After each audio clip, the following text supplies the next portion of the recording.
In a rare bit of good news in the year of our Lord 2020, IO Interactive, developers of the much-loved Hitman franchise, have acquired the most coveted license in gaming, the license to kill. We don't yet know anything about IO's plans for the James Bond franchise or even when it will arrive, but that won't stop a bit of baseless speculation on our part, so hop into our figurative Aston Martin and let us drive you through the top 007 things we want to see from the next Bond game. Do you get it? 007, like, you get it. Oh, pipe down, 007. If there's one thing that IO Interactive mastered with its recent reboot of the Hitman franchise, it was offering the flexibility to let the player tackle any mission however they wish. As everyone's favourite follically challenged Blofeld lookalike, you're free to charge through the front door all guns blazing, or take a more subtle approach by climbing drain pipes, picking locks, and disguising yourself as an inconspicuous waiter, engineer, foot soldier, mascot, or runway model, and generally sneak about unnoticed. It's easy to see how this could translate to a Bond game, and it may go a long way toward illustrating why IO has bagged the Bond license. Looking back through the annals of 007 history, we see Bond taking many different approaches in order to complete his missions. He even uses Agent 47's signature WA-2000 in The Living Daylights. This open-ended mission structure is something that's rarely replicated in the Bond games, however, with the notable exception of the brilliant The Exchange mission in 007 Nightfire, which saw Bond tasked with infiltrating a party in a castle and allowed for a number of different routes and tactics.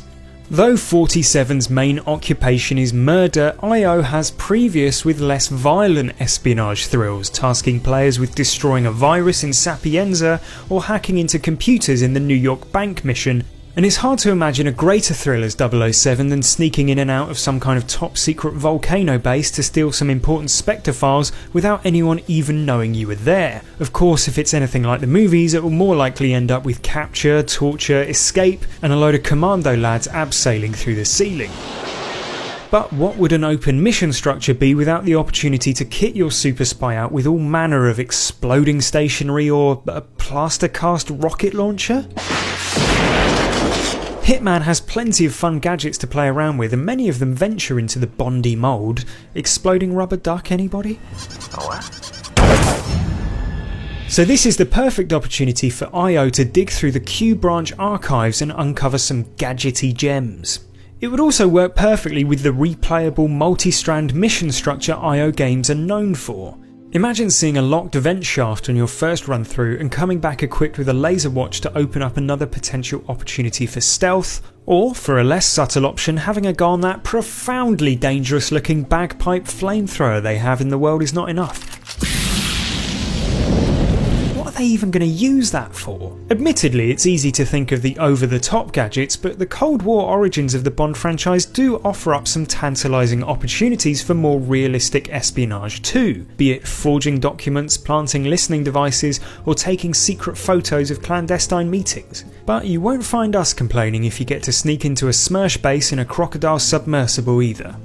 I don't believe we've had the pleasure, Mr. Reaper. Tobias Reaper. While the similarities between Agents 47 and Naughty 7 are clear, we hope IO don't lean too hard into them. After all, what would a Bond game be without huge explosions, car chases, jetpacks, little helicopter thingies and hidden ejector seats? A Bond game needs to make you feel like Bond, and more often than not Bond is doing something bombastic, so we hope that the game makes the most of that.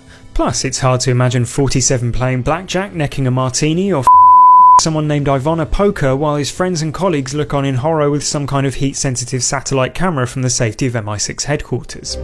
007! Everyone has a favourite Bond, whether it's the pissed-off wrecking ball energy of Daniel Craig's Bond, or the campy, embarrassing uncle vibes of Roger Moore's Bond. With No Time to Die set to be Craig's final outing as 007 and his replacement yet to be announced, what better opportunity to let the player choose the kind of Bond they want to be? Maybe you could be a menacing Timothy Dalton-esque cold-blooded killer, a gadget obsessive who'd rather not get their hands dirty, or even the kind of Bond who looks straight down the camera lens to deliver quips. This never happened to the other fella. With the new game tipped to be an origin story, the timing for a player-driven reimagining of the world's most famous spy couldn't be better, so fingers crossed we'll get the flexibility to decide exactly the kind of spy Bond gets to be.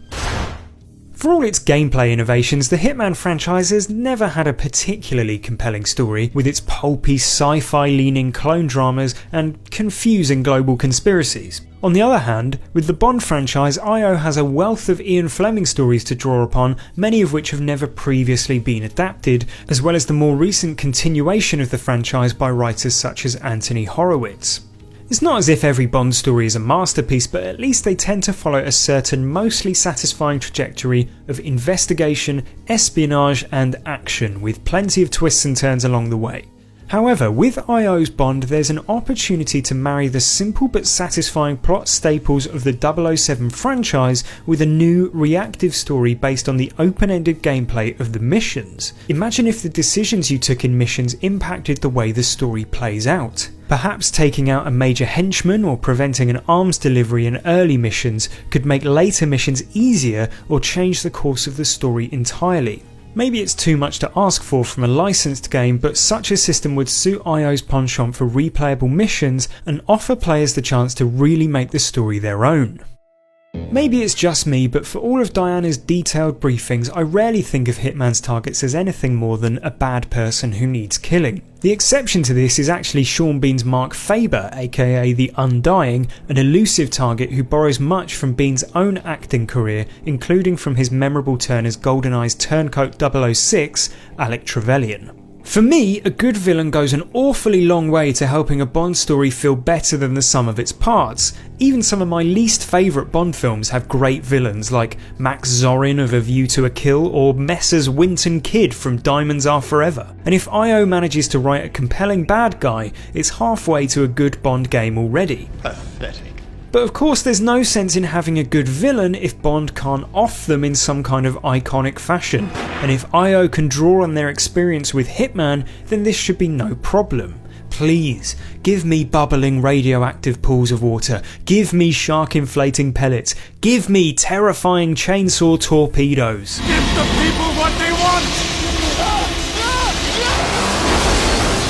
James Bond in space. I mean, why not, eh?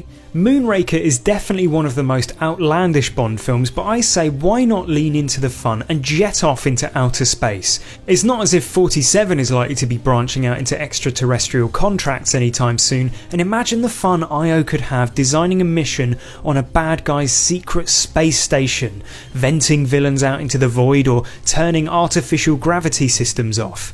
Okay, so it's a long shot, but as the kids say, you only live twice. Oh, for God's sake, I'm so sorry. So there you have it, our top 7 things we want from the upcoming IO interactive Bond game, but I'm sure you have other ideas, so let me know below in the comments. Do you expect me to talk? No, Mr. Bond, I expect you to like and subscribe. I could do this all day.